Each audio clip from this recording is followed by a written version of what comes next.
And as our election contest continues, I'll make you a promise. We're going to keep fighting until every legal vote is counted. You sit on a throne of lies.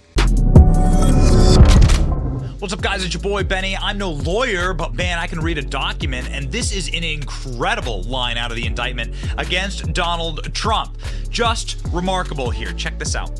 So they say that Donald Trump, through lies, was able to commit these 3 felonies. Built on the defendant creating a pervasive and destabilizing lies about election fraud, targeting the bedrock function of the United States government, the nation's process of counting and certifying the results of an election. Okay, so what you will recall from the era of January 6th was that Donald Trump was essentially trying to get the vice president to do his job and to say, wait a second, these election results seem sketchy. We're going to send them back to the state for the state to review. Now, what they're saying here is that Donald Trump knew that was a lie, and so now they're going to charge him for lying. Effectively, Donald Trump doesn't have a right to the First Amendment. Donald Trump doesn't have a right to be wrong, which the First Amendment precludes, right? Not only to be wrong, but also to redress your government of grievances. That's written right there at the very top of the First Amendment. Right to free speech, right to free press, right to redress your government of grievances.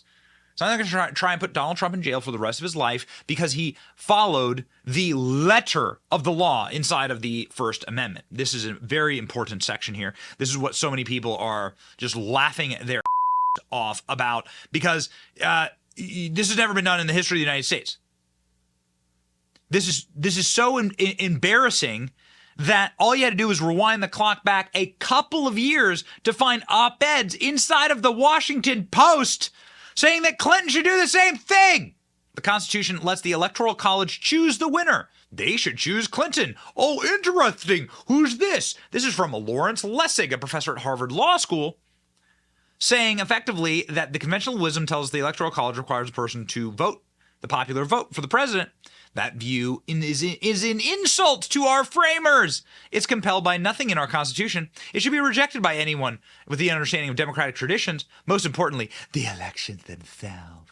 Interesting. So they go on and on and on to argue that Hillary Clinton should have the electors in the Electoral College go ahead and cast their votes for her, even though Donald Trump won Michigan and Wisconsin and Georgia and Arizona. They should all vote for Hillary Clinton anyway. This is precisely what they're going after Donald Trump for. And it's even better than that. It's even better than that. When this was on the docket of like things that these psychotically broken libs had decided to go full bore on, they filmed this pithy, mewling, whiny Hollywood actor film encouraging the electors to vote against Donald Trump. Wild. They actually put it down in strategic form. Check this out. Republican members of the Electoral College, this message is for you. As you know, our founding fathers built the Electoral College to safeguard the American people from the dangers of a demagogue and to ensure that the presidency only goes to someone who is to an eminent degree endowed with the requisite qualifications. An eminent degree. Someone who is highly qualified. Who are you? The Electoral College was created specifically to prevent an unfit candidate from becoming president. There are 538. You're the guy from Jurassic Park. You. Just 36 other conscientious Republican electors can make a difference. By voting your conscience on December 19th. And thereby shaping the future of our nation. I'm not asking you to vote for Hillary Clinton. I'm not asking you to vote for Hillary Clinton. Who are you? I'm not asking you to vote for Hillary Clinton. As you know, the Constitution really? gives electors the right to vote Is this for Joe Biden's body double? Any eligible person, no matter which party they belong to. Martin, she's going to have a heart attack. Someone you consider especially competent. Especially competent. What is that? To serve what is as that? President of the United States of America. Yo, gross! By voting your conscience, you and other brave Republican like electors like an extra can give the inside House of of a Representatives 90s sitcom. the option to select a qualified Really candidate draining the bottom of the for barrel. presidency. I stand with you. Bob Odenkirk. I stand with you. Shame on you. I stand with you. Who's that? I stand with you in support and this? solidarity Who's with this? conservatives, independents, Whoa. and liberals. Oscar's so All white. citizens of the United States. The American people trust that your voice speaks Moby? for us all. I don't understand. And Who that is this person? you will make yourself heard through the constitutional responsibility granted to you by Alexander Hamilton himself. What is evident is that Donald Trump Joe Biden's lacks body double more than the qualifications to be president. He lacks the necessary stability. And clearly the respect for the Constitution of our great nation. You have position, the authority, and the opportunity to go down in the books as an American hero who changed the course of history. And you have my respect. You have my respect. You have my respect. For your patriotism. and service to the American people. Unite for America. Oh my God. They tried to do it. When is Jack Smith going to put all of these Goombas in prison for life? We got to build new prisons. We got to build a lot more prisons here. Based on the rules, DOJ must put Hollywood, half of Hollywood, in prison immediately for this video.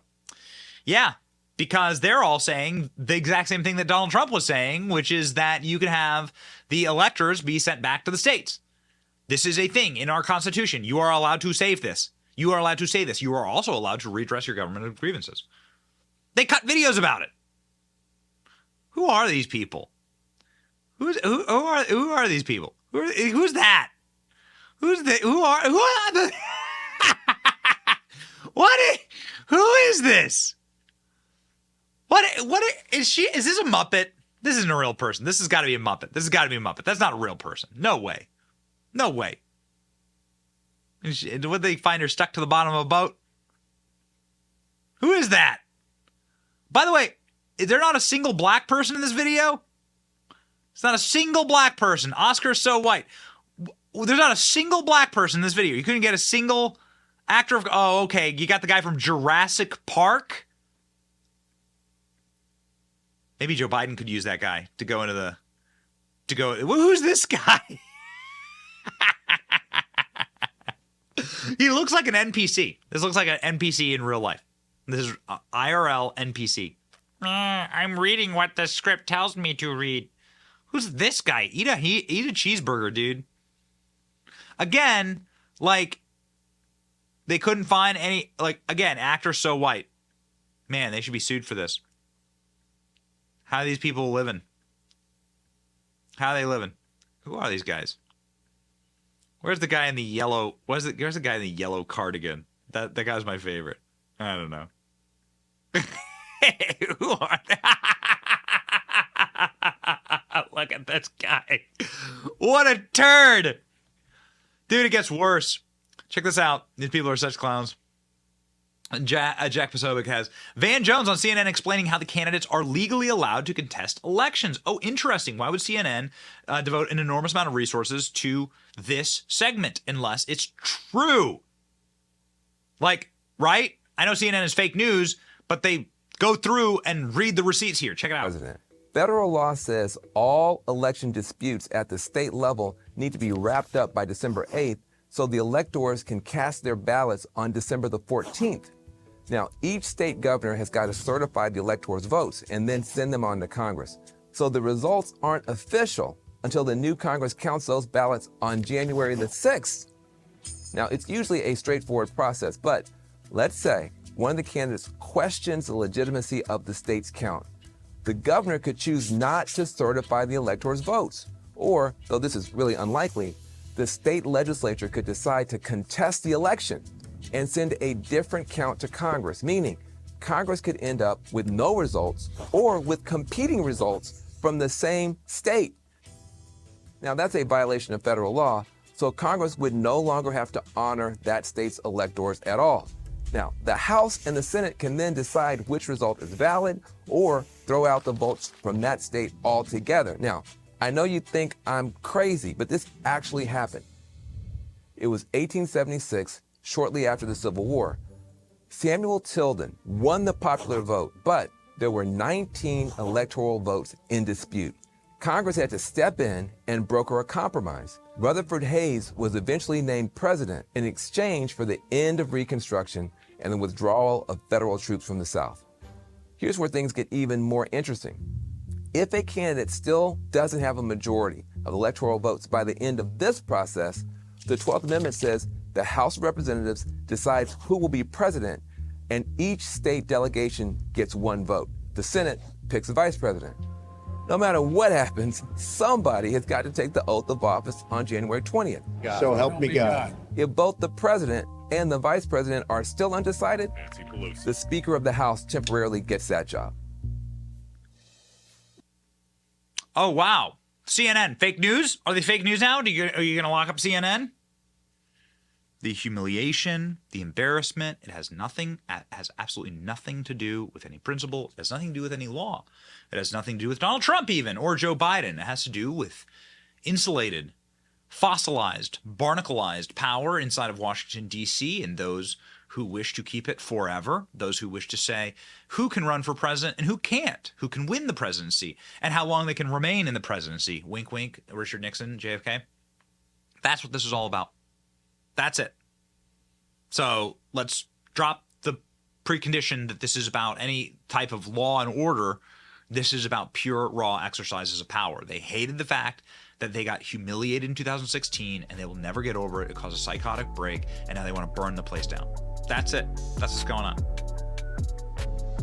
Those people are communists, and we should not allow them to have any more power in this country. That's what this program's all about. If you agree with that and communism with me, liking, sharing, and subscribing to our channel. See ya.